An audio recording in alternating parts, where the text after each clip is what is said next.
explique bien qu'il faut un téléphone compatible. Donc les critères de compatibilité, c'est soit un téléphone qui est Bluetooth ou Wi-Fi, et surtout qui a une caméra. Donc la caméra, elle a un but bien précis. Donc vous allez prendre votre téléphone qui est compatible, télécharger une application qui va permettre en fait de créer un lien. Qu'est-ce qui va se passer? C'est que quand je vais poser mon téléphone sur la surface de la table, il y a un système en fait de code couleur en fait qui va être en fait identifié par la caméra du téléphone portable. Ce système en fait va permettre d'établir une connexion entre la table et le téléphone. Donc il n'y a rien de RFID, il n'y a rien de capacitif. La liaison elle se fait en fait tout simplement en synchronisant mon téléphone avec le PC qui est à l'intérieur de la table. La seule chose, c'est que ce code couleur va permettre en fait tout simplement de le faire automatiquement. Je n'ai pas besoin de détecter la table, de faire une synchronisation.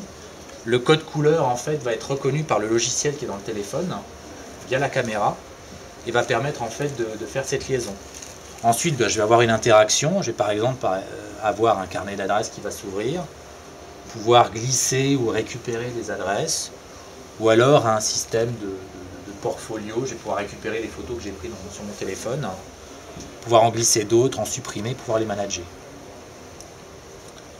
Mais à aucun moment en fait on a un contact RFID. Tout se fait vraiment par le code couleur que l'on voit là en ce moment. Voilà. Quand je l'enlève, il détecte qu'en fait que je l'enlève et la liaison en fait est soit maintenue si l'application le désire, soit coupée. Vous vouliez faire une démonstration en musique? Alors je vais terminer par la démonstration musique que tout le monde attend. Donc par défaut on peut brancher 4 haut-parleurs. On doit placer aux 4 extrémités qui permet d'avoir le son spatial. Donc ça c'est l'application. Je sais qu'il y a des virtuoses de cette application. Ici je peux jouer au DJ.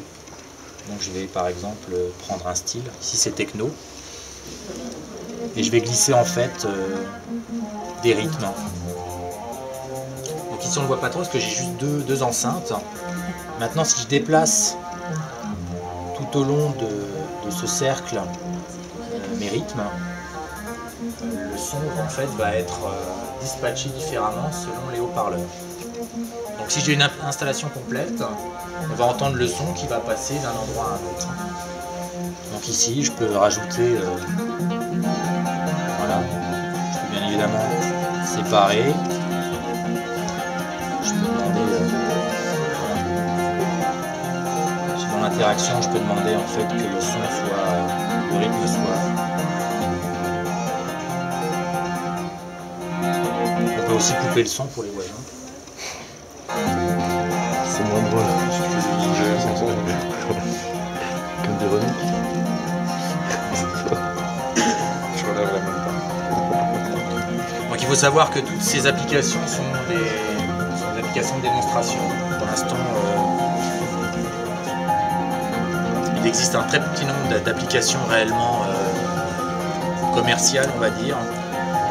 Et vu le prix de la table, quand même de 11 000 $, c'est plutôt destiné, enfin généralement les applications qui sont faites dessus sont des applications maison, qui sont vraiment conçues